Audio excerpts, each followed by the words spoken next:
आज की कहानी सबसे खौफनाक मामलों में से एक है जो आपने कभी नहीं सुना होगा। यह एक राजकुमारी के बारे में है जो एक रात रहस्यमय तरीके से गायब हो गई और 4 साल बाद ऐसी हालत में मिली जो इतनी भयावह थी कि आप यकीन नहीं करोगे। जब पुलिस मामले को बंद करने वाली थी, एक शराबी व्यक्ति ने एक ऐसा चौंकाने वाला खुलासा किया जिसने सभी की रूह कांप दी। लेकिन ये रहस्यमय आदमी कौन था जिसने 4 साल तक अनसुलझे मामले को सुलझाया? शकीरा एक अमीर और सम्मानित मुस्लिम परिवार में पैदा हुई थी। उसके दादा सीरा ISM थे जो कभी मायर शाही परिवार के दीवान थे। जब शकीरा 18 साल की थी, उसने अपने चचेरे भाई अकबर गेस से शादी की। अकबर भारतीय वायुसेना में काम करते थे और ऑस्ट्रेलिया सहित विभिन्न देशों में उच्चायुक्त जैसे महत्वपूर्ण पदों पर रहकर अकबर ने अपना ज़्यादातर समय विदेश में बिताया। शकीरा खुद एक सफल रियल एस्टेट व्यवसाय में थी और अपनी शानदार खूबसूरती के लिए जानी जाती थी। उसके पास बड़ी संपत्ति थी जिससे वह अरबपति बन गई। शकीरा को एक बेटे की चाहत थी। उसकी 4 प्यारी बेटियां थीं, लेकिन हमेशा उसे बेटे का दुख रहता था। उन्हें अपने पति के अक्सर दूर रहने की भी परेशानी थी, जिससे कभी कभी उनके बीच बहस भी हो जाती थी। 1983 में शकीरा रामपुर के नौक द्वारा आयोजित एक ग्रैंड रॉयल इवेंट में भाग लेने के लिए दिल्ली आई। इस इवेंट के दौरान उसकी मुलाकात श्रीनंद नाम के एक व्यक्ति से हुई। उसका असली नाम मुरली मनोहर मिश्रा था और वो सागर मध्य प्रदेश में रहता था। श्रीनंद उस समय संपत्ति और टैक्सेस के मामले में बहुत तेज दिमाग वाला आदमी था। वह रामपुर की नई संपत्ति के प्रबंधन के प्रभारी थे। इसके अलावा श्रीनंद ने दावा किया कि उन्हें गुप्त प्रथाओं का ज्ञान है, जिससे उनकी रहस्यमय छवि को और बढ़ावा मिला।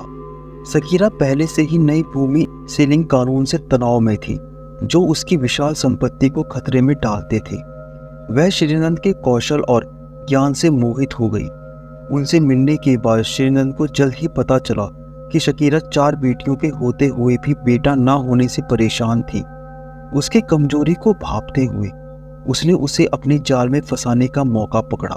उसने शकीरा को यकीन दिलाया कि अपनी कथित गुप्त शक्तियों के जरिए वे उसके बेटे के सपने को पूरा करने में उसकी मदद कर सकता है। इसके लिए बेताब शकीरा श्रीनंद के जाल में फंस गई।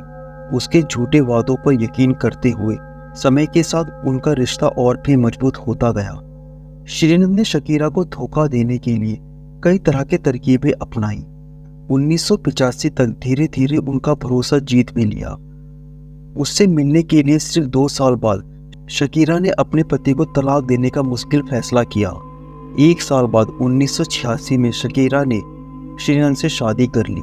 शकीरा की शादी की खबर ने पूरे परिवार को चौंका दिया और सभी को पूरी तरह से हैरान कर दिया। उसके रिश्तेदार जो पहले से ही उससे परेशान थे और भी ज़्यादा क्रोधित हो गए जब उन्हें पता चला कि उसने दूसरी शादी कर ली है। उनका गुस्सा बहुत ज़्यादा था क्योंकि शकीरा पहले से ही 4 बेटियों की माँ थी, जिससे उन्हें लगा कि उसकी दूसरी शादी अनुचित थी। इससे परिवार में गहरी फूट पड़ गई और उसके ज़्यादातर रिश्तेदारों ने उससे अपना संबंध तोड़ लिया। यहाँ तक कि उसकी अपनी 3 बेटियों ने भी भावनात्मक उथल पुथल के रूप में उससे अलग हो गई और अपने पिता के साथ रहने का फैसला किया।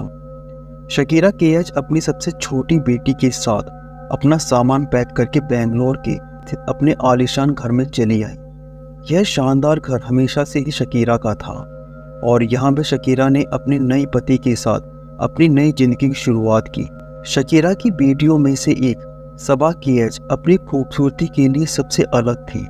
अपनी माँ की तरह उन्हें भी मॉडलिंग से बहुत लगाव था और बेंगलोर में अपनी माँ के साथ कुछ समय बिताने के बाद उन्होंने अपना करियर बनाने का फैसला किया।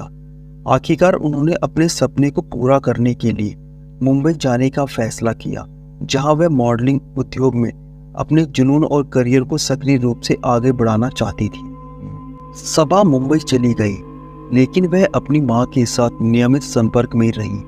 वे अक्सर फ़ोन पर बात करती थी और जब भी वह कर सकती थी, सबा उसे देखने के लिए बेंगलोर जाती थी। ज़्यादातर रिश्तेदारों ने शकीरा से दूरी बना ली थी, लेकिन वह कभी कभी अपनी माँ से बात करती थी। कुछ साल ऐसे ही गुजर गए। फिर अचानक अप्रैल 1991 में शकीरा गायब हो गई। किसी को नहीं पता था कि वो कब लापता हुई।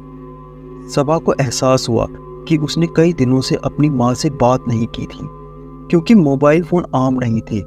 फिर उसने लैंडलाइन पर कॉल किया, लेकिन किसी ने जवाब भी नहीं दिया। कभी कभी श्रीनंद फ़ोन उठाता और कहता कि शकीरा बाहर गई है, कभी दूसरे शहर में, कभी विदेश। कई महीने बीत गए, शकीरा से कोई भी बात नहीं हुई, ना उसकी खबर मिली। लगभग 9 महीने तक श्रीनंद अलग अलग बहाने बनाता रहा। जब भी सबा अपनी माँ के बारे में पूछती तो वो कुछ न कुछ बहाना बना ही देता, कारण जैसे कि वह शहर से बाहर थी या व्यस्त है। आखिरकार एक दिन सभी बहानों से तंग आकर सबा अपनी हताशा को और नहीं रोक सकी। उसने गुस्से से श्रीनंद को चेतावनी दी कि अगर मैं जल्द ही अपनी माँ से बात नहीं कर पाई तो मैं पुलिस में शिकायत कर दूंगी। श्रीनंद ने तुरंत अपनी कहानी बदल दी। उसने सबा को बताया कि उसकी माँ गर्भवती है और बच्चे को जन्म देने के लिए अस्पताल गई है। उसने रोजवेल्ट जनरल अस्पताल का नाम भी बताया और सबा ने कहा कि वह उसका फ़ोन नंबर ढूंढे ताकि वह अपनी माँ से सीधे बात कर सके। सबा ने तुरंत अस्पताल को फ़ोन किया, लेकिन उसे आश्चर्य हुआ जब कर्मचारियों ने बताया कि शकीरा केएच नाम का कोई भी व्यक्ति वहाँ कभी भर्ती नहीं हुआ था। तो उसे एहसास होने लगा कि श्रीनंद सच छुपा रहा है और झूठ कर रहा है। अब उसे पहले से कहीं ज़्यादा यकीन हो गया कि कुछ बहुत गड़बड़ है। जून 1992 में सबा ने बेंगलुरु की यात्रा की और अशोकनगर पुलिस स्टेशन में अपनी मां शकीरा के गुमशुदगी की रिपोर्ट दर्ज कराई। उसने पुलिस को यह भी बताया कि उसे इस मामले में श्रीनंद की संलिप्तता पर संदेह है। शकीरा की लापता होने की गंभीरता से लिया गया, क्योंकि वह एक प्रसिद्ध शाही परिवार से थी, जिससे पुलिस को मजबूर होना पड़ा और पूछताछ स्टार्ट हो गई। पूछताछ के दौरान श्रीनंद ने जोर देकर कहा कि शकीरा बस एक लंबी छुट्टी पर गई है। हालांकि शकीरा के बारे में कोई सुराग या सबूत नहीं मिल सका। बेंगलोर क्राइम ब्रांच जल्द ही जांच में शामिल हो गई। 1991 में इस समय तक श्रीनंद ने खुद को स्वामी सदानंद कहलवाना शुरू कर दिया था और वो बेंगलोर में एक धार्मिक गुरु के रूप में जाना जाता था। उसके समर्थकों में राजनेता, व्यवसायी और अन्य प्रमुख व्यक्ति जैसे प्रभावशाली व्यक्ति शामिल थे। श्रीनंद के शक्तिशाली संबंधों के कारण पुलिस उससे और अधिक जवाब मांगने में अनिच्छुक रही, खासकर तब जब उसके पास उसे किसी अपराध में जोड़ने के लिए कोई सबूत नहीं था।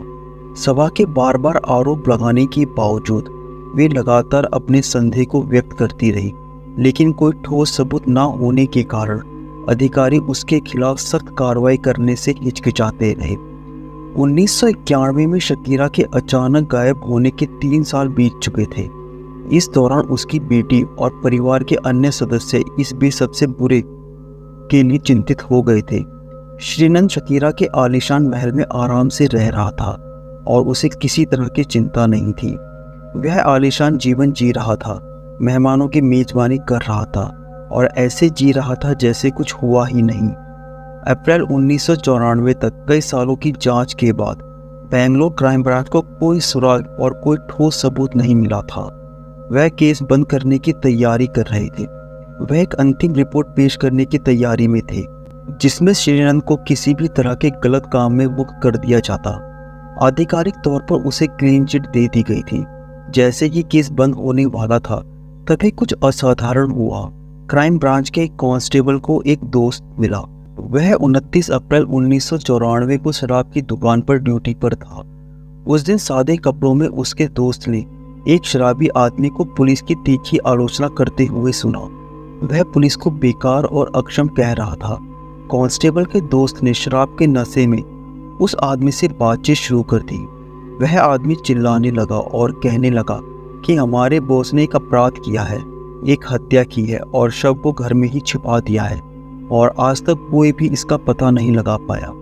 कांस्टेबल का दोस्त तुरंत सतर्क हो गया और उसने ऐसा व्यवहार किया जैसे कि उसे विश्वास ही नहीं हो रहा है। वह व्यक्ति अधिक जानकारी प्राप्त करने की कोशिश कर रहा था। चुनौती महसूस करते ही वह व्यक्ति गुस्से में बोला कि उसने शकीरा केएच के बारे में कभी सुना है। वह हमारे बॉस की पत्नी थी, उसने उसे मार डाला। उसे ताबूत में डाल दिया और उसे घर में ही दफना दिया और किसी को पता भी नहीं चला। मैंने ताबूत खरीदने में भी उसकी मदद की। इस चौंकाने वाले कबूलनामे की जांच की सफलता में सख्त जरूरत थी। पिछले 3 सालों से पुलिस सकीरा केएस से बहुत परिचित थी। उसकी गुमशुदगी की रिपोर्ट कार्नेटाका के हर पुलिस स्टेशन में प्रसारित की गई थी और क्राइम ब्रांच सक्रिय रूप से उसकी तलाश कर रही थी। शराबी व्यक्ति ने न केवल उसका नाम बताया बल्कि कांस्टेबल को उस दुकान का पता भी दिया जहां से ताबूत खरीदा गया था। कांस्टेबल ने बिना समय गंवाए तुरंत अपने वरिष्ठों को सूचित किया और जब तक पुलिस ने आगे की पूछताछ के लिए उस व्यक्ति को भी ट्रैक किया तब तक वह होश में आ चुका था। जल्द ही पता चला कि वह स्वामी श्रीनंद का पूर्व सेवक था जिसने लगभग 1.5 साल पहले उनके यहाँ काम करना छोड़ दिया था। अगली सुबह पुलिस ने ताबूत की दुकान का दौरा किया। 3 साल पहले के रिकॉर्ड की समीक्षा करने के बाद दुकानदार ने पुष्टि की कि स्वामी श्रीनंद ने वास्तव में एक ताबूत खरीदा था। वह अपने नौकर के साथ दुकान पर आया था और उसने बताया कि उसे प्राचीन मूर्तियों को संग्रहित करने के लिए एक कस्टम मेड ताबूत की आवश्यकता थी। इस नई जानकारी से लैस होकर पुलिस ने पूर्व सेवक द्वारा 30 अप्रैल 1994 की दोपहर तक बताए गए तथ्यों के आधार पर बिंदुओं को जोड़ना शुरू किया। अपराध शाखा की टीम स्वामी श्रीनंद के घर पहुंची। शुरू में श्रीनंद ने सभी आरोपों को खारिज कर दिया, लेकिन जब उसके पूर्व सैनिक को उसके सामने लाया गया तो उसका व्यवहार बदल गया और वह स्पष्ट रूप से चिंतित हो गया।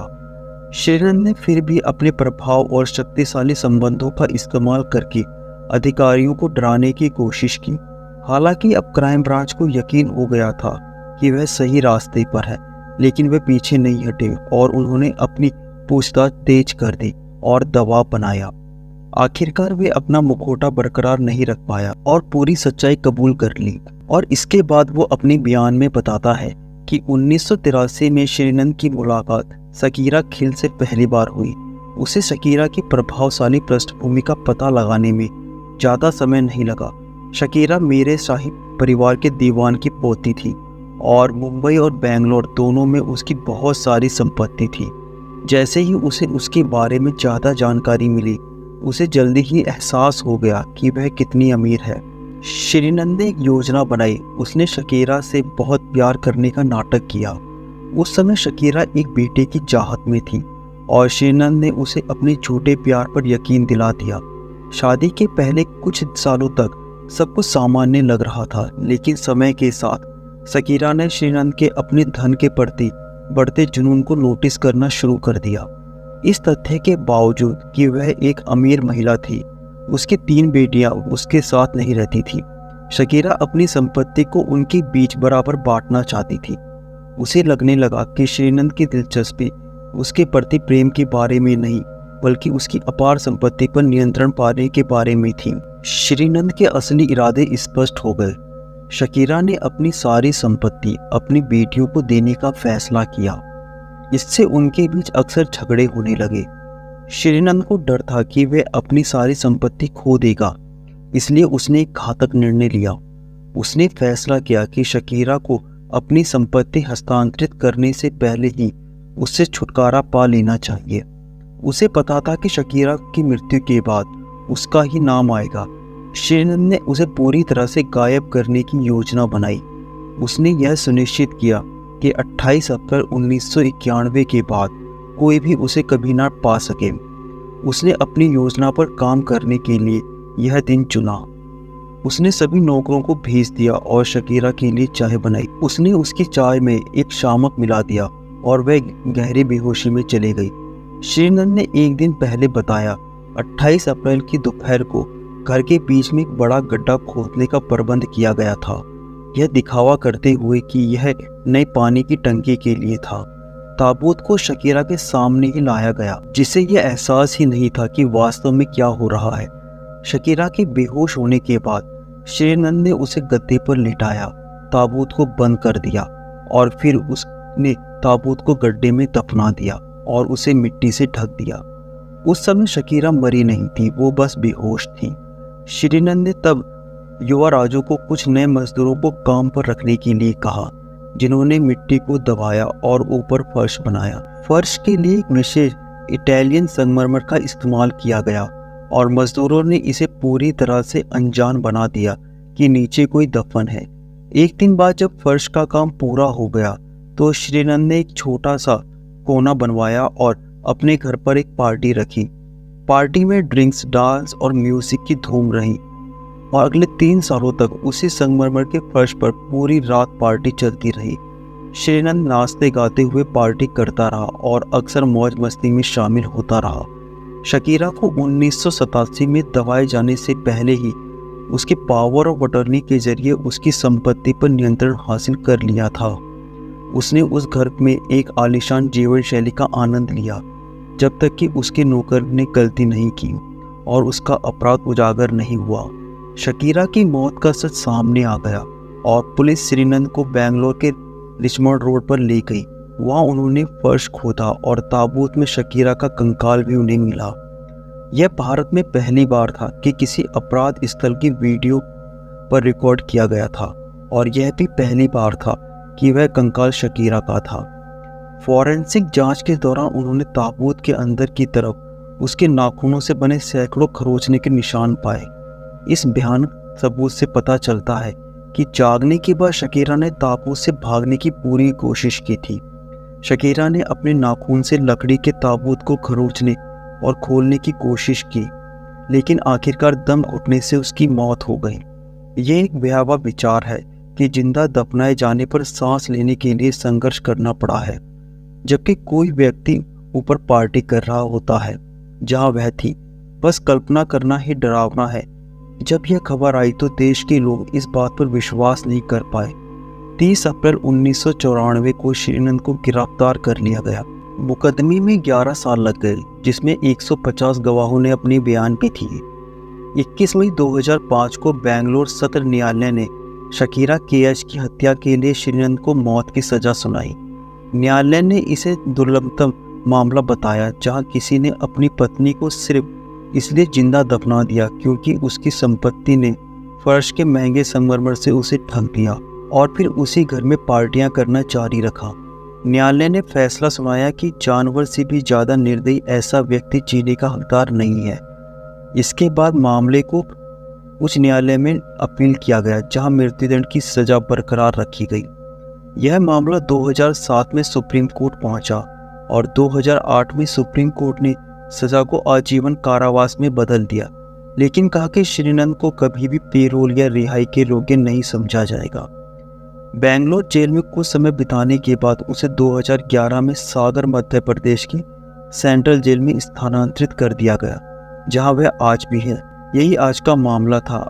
अगर आप मुझे समर्थन करना चाहते हैं तो कृपया लाइक के बटन को दबाएं और सब्सक्राइब करना ना भूलें।